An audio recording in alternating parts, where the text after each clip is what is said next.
Bismillahirrahmanirrahim. Assalamualaikum warahmatullahi wabarakatuh. Pada kesempatan ini saya akan mengajak diskusi teman-teman mengenai salah satu metabolisme zat gizi mikro, subbab vitamin, yang pada kesempatan kali ini yang akan kami diskusikan adalah mengenai vitamin D. Langsung saja ke karakteristik dari vitamin D. Vitamin D ini memiliki karakteristik di mana dia larut dalam lemak dan pelarut lemak. Oleh karenanya, dia masuk dalam klasifikasi vitamin yang larut lemak atau dalam kelompok A, D, E, K, ADEK. Kemudian vitamin ini relatif tahan terhadap adanya panas, baik itu thermal proses maupun dari UV, dan relatif tahan terhadap oksidasi. Jadi beberapa proses pengolahan pangan maupun penyimpanan ini mampu ditahan atau resistensi terhadap pengolahan pangan maupun terhadap paparan lingkungan ini relatif tahan dibandingkan jika kita diskusi mengenai vitamin yang larut air. Kemudian di dalam bahan pangan, vitamin D ini ada dalam dua bentuk utama, yaitu ergokalsiferol dan kolekalsiferol.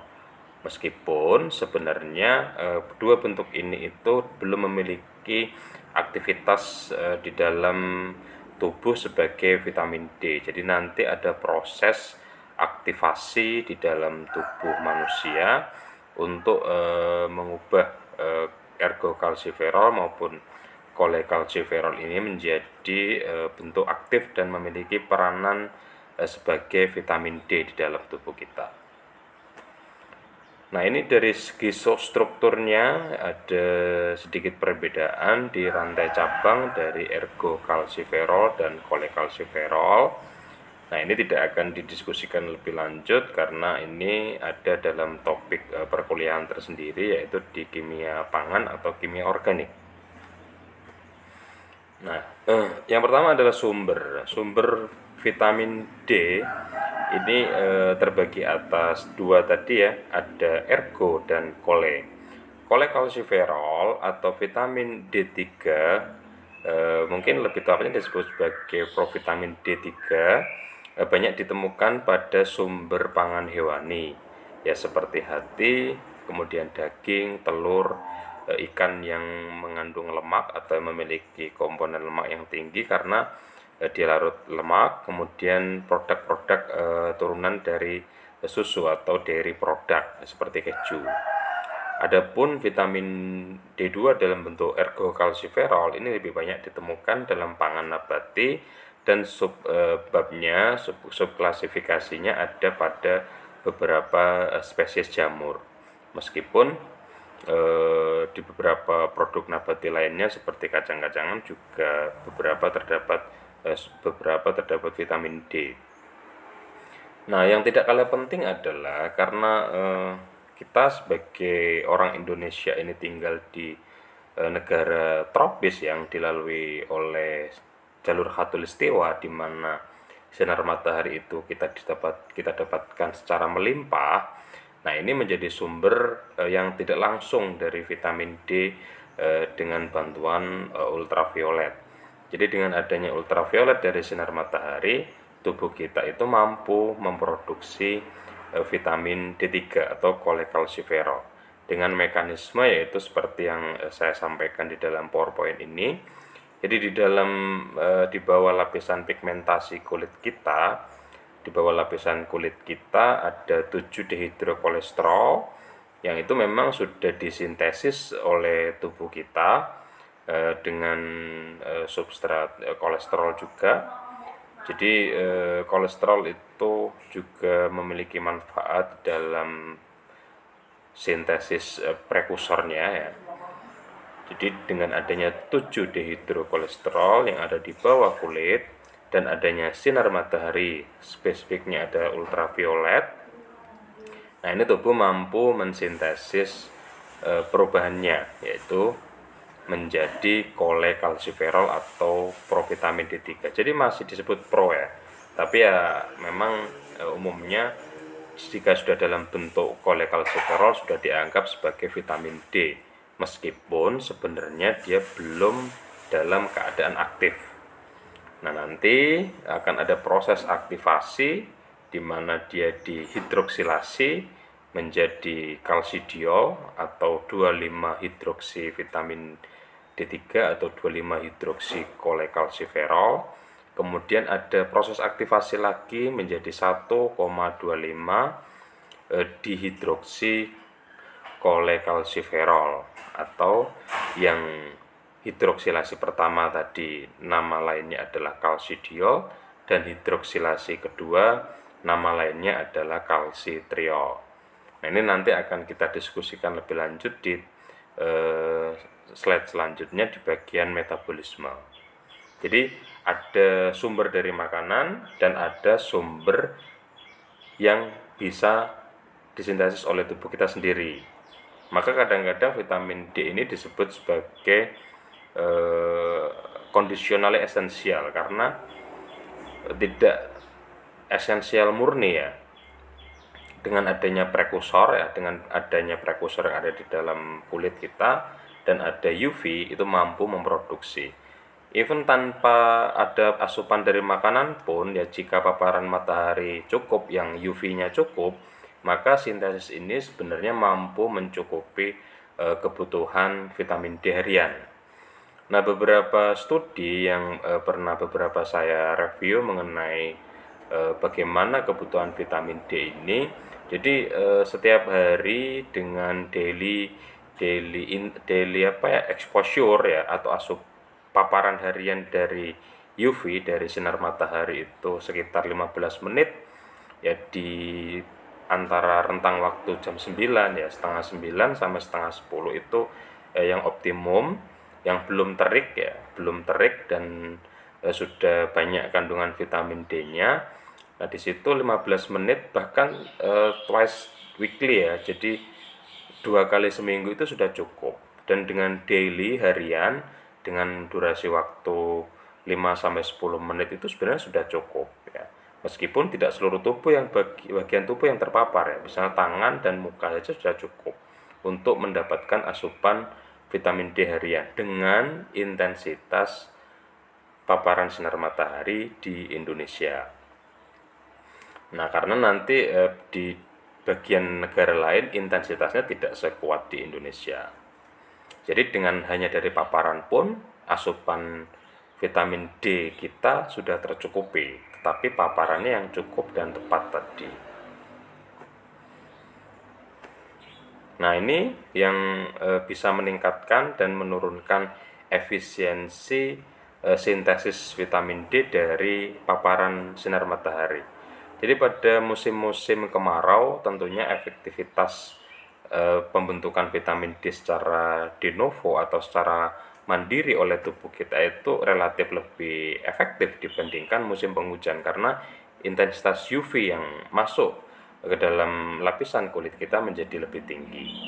Nah, kita di ekuator tentunya lebih efektif dibandingkan pada daerah-daerah yang semi kutub ya, yang daerah-daerah lintang utara atau lintang selatan yang mendekati kutub. Kemudian waktu tadi yang beberapa review yang saya literate ya, saya beberapa diskusikan itu di kisaran jam 9 pagi itu yang optimum ya. Kemudian pada usia muda ini level sintesisnya itu laju sintesisnya lebih bagus dibandingkan dengan pada usia lanjut. Kemudian adanya sunblock itu juga akan mengurangi, dan kondisi-kondisi pigmen kulit yang terang ya, misalnya kulitnya yang tidak begitu gelap. Nah, di sini ternyata juga berpengaruh terhadap penyerapan dari sinar UV dari matahari. Jadi pada pigmentasi yang hitam ini relatif lebih lama ya, sintesis vitamin D-nya, atau efisiensinya lebih kuat yang lapisan kulitnya cerah.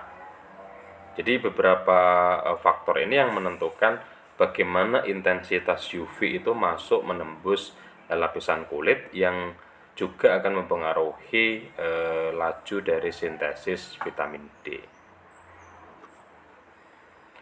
Nah, tadi yang dari sintesis.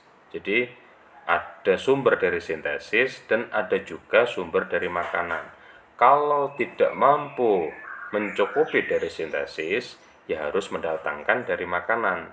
Kalau dari sintesis dan dari makanan tidak tercukupi, ya harus mendatangkan dari suplemen. Pada tren-tren kasus COVID-19 yang tinggi waktu era 2020 ya, 2020 kemudian awal 2021 itu banyak penelitian yang mengembangkan bahwa ternyata level vitamin D ini yang ada di dalam darah itu menentukan progres dari kesembuhan seseorang yang terpapar COVID. Jadi kalau level vitamin D-nya low itu eh, fighting sel imun tubuh seseorang terhadap COVID-19 ini relatif lebih rendah. Jadi dengan suplementasi vitamin D waktu itu mampu untuk meningkatkan progres kesembuhan. Nah, selain dari suplemen tentunya dengan berjemur ya. Makanya waktu itu rame-rame berjemur. Ada yang beranggapan bahwa dengan berjemur kumannya mati karena kepanasan gitu. Sebenarnya arahnya bukan ke sana. Salah satu saintifiknya adalah dengan sintesis vitamin D yang lebih tinggi ternyata mampu improve terhadap sel imun kita. Nah, dengan mekanisme yang masih menjadi apa ya, istilahnya discussion ya, belum clear tergambarkan dengan pasti. Tetapi dengan level vitamin D yang tinggi itu ternyata mampu meningkatkan progres perbaikan dari sel imun dan progres kesembuhan dari COVID waktu itu. Nah, saya masuk kembali ya, jadi dari sintesis tubuh kita dan dari makanan. Nah, dari makanan D3 kole dari hewani maupun D2 ergo. Nah, ini diserap ya di dalam saluran pencernaan dengan fase pencernaan yang relatif sederhana, jadi secara difusi pasif ya, bersama dengan misel yang tentunya tergabung dalam lemak ya. Nah, di sini dengan adanya bantuan dari emulsifier yaitu dari garam empedu.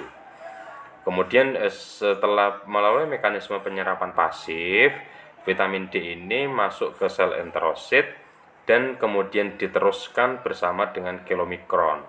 Nah, kilomikron ini merupakan lipoprotein yang sudah pernah saya sampaikan di diskusi vitamin A, di mana dia merupakan gabungan dari beberapa komponen yang larut lemak atau menjadi bus ya ibaratnya, sebagai kereta yang mendistribusikan komponen larut lemak itu untuk diedarkan dari hasil penyerapan menuju ke peredaran darah melalui sistem limfatik yang dibawa oleh kilomikron tadi, kemudian masuk ke dalam darah. Jadi rutenya adalah dari makanan, kemudian di saluran cerna. Di saluran cerna itu diserap secara pasif ya, dengan adanya bantuan dari garam empedu, adanya misel dari lemak. Nah, di situ adanya rilis dari vitamin D dari makanan, kemudian masuk ke dalam sel enterosit. Di sel enterosit dibentuklah bersama dengan kilomikron masuk ke peredaran darah melalui sistem limfatik. Oke, saya lanjutkan di metabolisme. Jadi setelah tadi bergabung dengan kilomikron, ternyata tidak semuanya itu diangkut bersama dengan kilomikron. Ada beberapa yang diangkut dengan vitamin D binding protein atau DBP. Kalau kemarin vitamin A adalah retinol binding protein. Nah, dengan mekanisme distribusi yang hampir sama dengan vitamin A. Jadi dari kilomikron melalui peredaran darah, kemudian ada sel-sel tubuh atau jaringan yang membutuhkan mengambil vitamin D Nah, mengambil vitamin D ini kemudian kalau yang tidak dibutuhkan dia akan dibawa kembali ke hati untuk proses simpanan atau proses yang lebih lanjut. Nah, di hati ya di dalam sel hati ya disinilah terjadi bentuk aktivasi dari vitamin D. Jadi kalau kebutuhan tubuh dalam bentuk yang teraktivasi, jadi harus diaktifasi dulu di hati sebelum didistribusikan menuju ke dalam jaringan. Jadi nanti tergantung mekanisme kebutuhannya bagaimana. Jadi pada saat tubuh membutuhkan vitamin D yang dalam bentuk aktif ya, ini yang sebagian besar ya memang dibutuhkan dalam bentuk aktif. Aktivasi dari vitamin D itu ada di hati yang pertama ya. Jadi proses aktivasinya adalah melaksanakan terjadi proses hidroksilasi ya. Jadi menambahkan gugus hidroksil atau OH di atom karbon di nomor 25 sehingga namanya adalah 25 OHD atau 25 hidroksi vitamin D3 atau kolekalsiferol. Nah, yang dalam bentuk ergokalsiferol tadi sudah melalui proses isomerisasi menjadi kolekalsiferol. Nah, kemudian di dalam di dalam hati tadi terbentuk 25 OH vitamin D atau 25 hidroksi vitamin D3 atau 25 hidroksi kolekalsiferol atau memudahkannya sering disebut sebagai kalsidiol. Jadi yang dari kolekalsiferol menjadi kalsidiol itu proses hidroksilasi yang pertama atau aktivasi yang pertama terjadi di hati. Nah, di dalam darah ya, kalsidiol ini kemudian diambil oleh jaringan sebagai respon terhadap peningkatan konsentrasi dari hormon paratiroid. Nah, di ginjal nanti diaktifasi lagi, ditambahkan satu gugus hidroksil lagi menjadi 125 dihidroksi kolekalsiferol. Jadi ada penambahan totalnya adalah 2 gugus hidroksil pada karbon 1 dan karbon 25 sehingga disebut sebagai 1,25 dihidroksi kolekalsiferol. Lebih mudahnya disebut sebagai kalsitriol. Jadi yang kalau kita berangkat dari pigmen kulit ada 7 dihidroksi ada dari pigmen tadi ya ada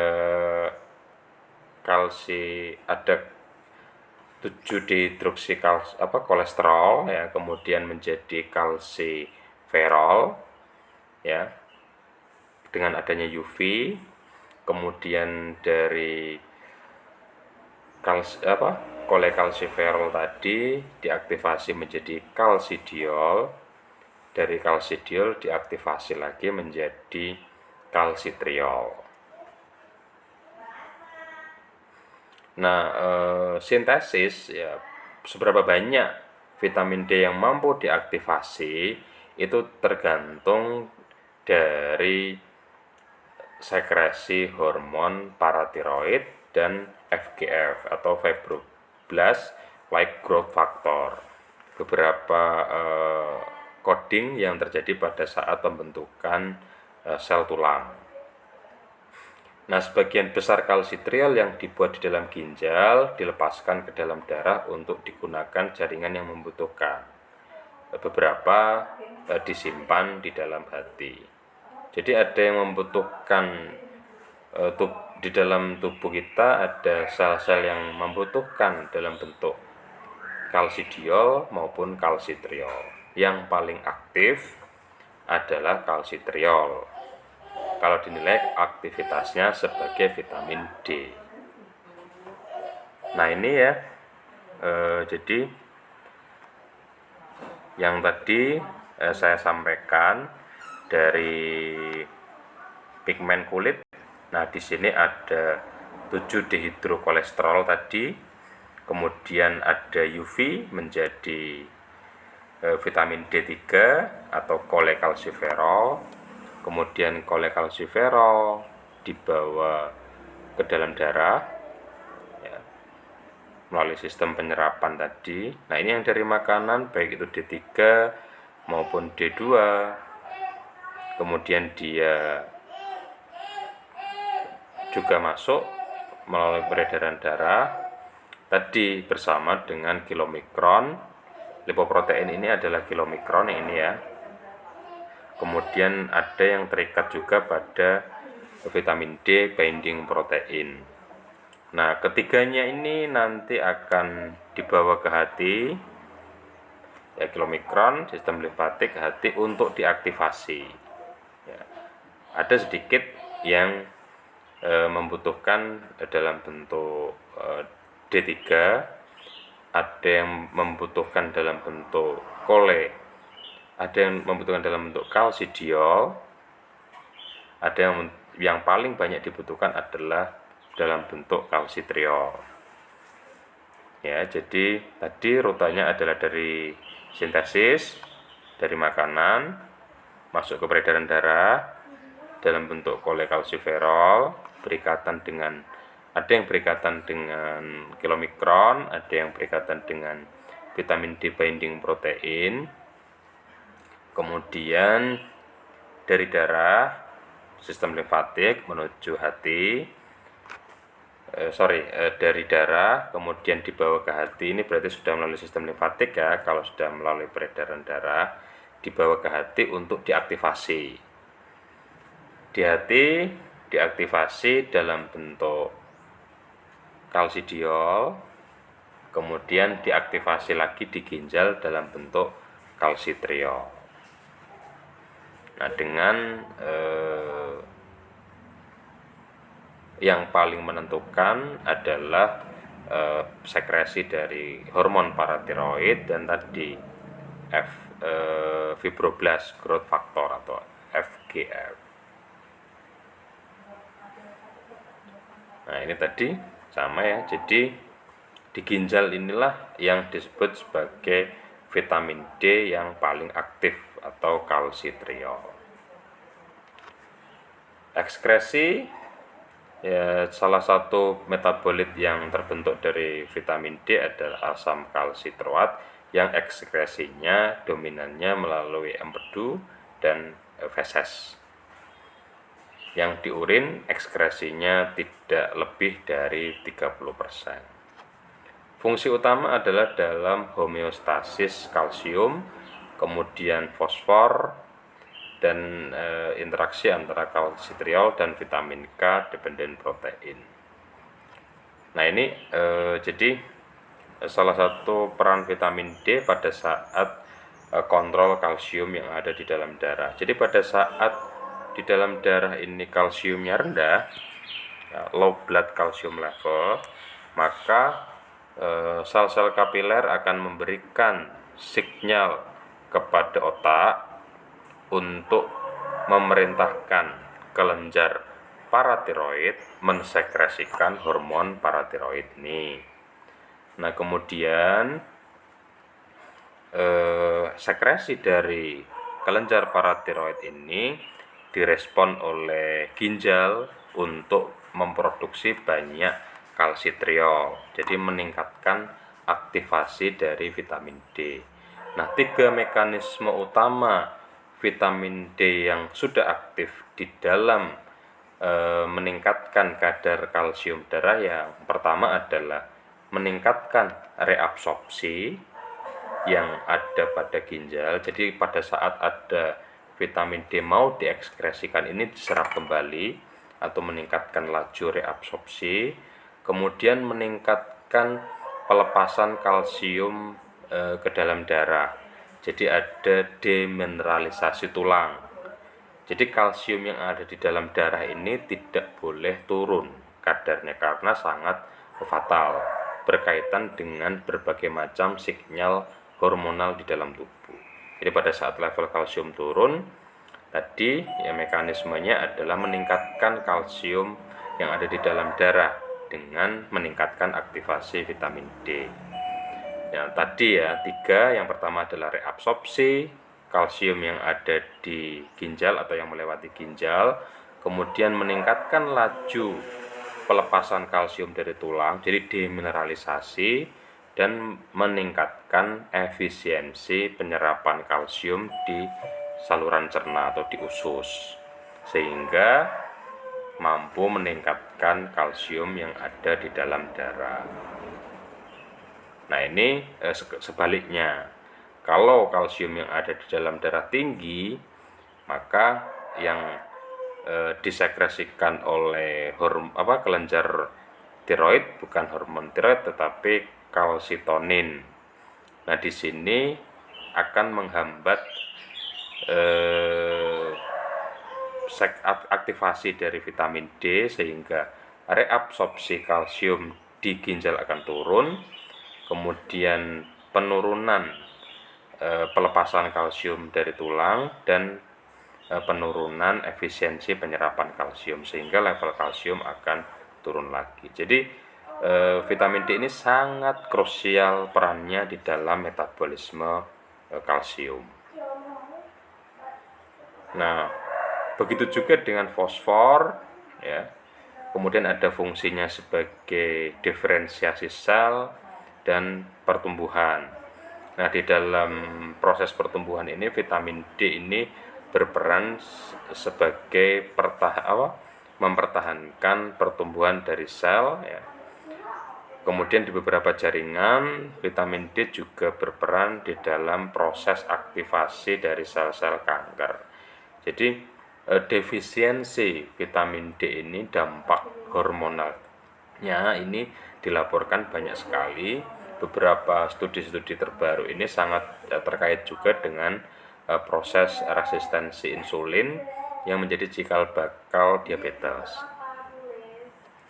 Nah tadi ya, mineralisasi tulang kaitannya dengan metabolisme kalsium dan fosfor, kemudian juga berperan di dalam memodulasi ekspresi gen. Nah ini rutenya, silakan bisa dibaca di buku Groper yang saya berikan jika ingin mendapatkan ilustrasi yang sangat lengkap terkait dengan metabolisme vitamin D. Nah ini defisiensi yang paling banyak dilaporkan adalah tentang rakitis atau rickettsia, di mana kegagalan dari metabolisme kalsium termasuk osteomalacia dan osteoporosis. Yang tadi karena vitamin D ini sangat krusial dalam mempertahankan kalsium dalam darah dan di dalam tulang. Jika ditanya urgensi yang paling penting, mana yang paling dipertahankan? Apakah kalsium di darah atau di tulang? Jawabannya adalah kalsium yang ada di dalam darah. Tetapi jumlah kalsium di dalam darah itu sangat sedikit dibandingkan dengan kalsium yang ada pada tulang. Sehingga kalau asupan kurang kalsium terus-menerus, maka darah akan tetap dipertahankan level kalsiumnya. Dari mana? Yaitu tadi, salah satunya dari demineralisasi. Sehingga kalau asupannya kurang terus-menerus, maka kepadatan tulang akan berkurang karena kalsiumnya akan diekspor ke peredaran darah, sehingga terjadi osteoporosis. Nah, toksisitas dilaporkan rendah, jadi intake kalau tidak dari suplemen ini juga tidak akan terjadi toksisitas atau level yang terlalu tinggi. Kalau dari sinar matahari, kalau tubuh sudah level vitamin D-nya sudah cukup, maka secara otomatis sintesis sendiri oleh tubuh akan dikurangi bahkan dihentikan. Baik, dari saya sekian mengenai vitamin D. Silakan jika ada yang mau didiskusikan, monggo.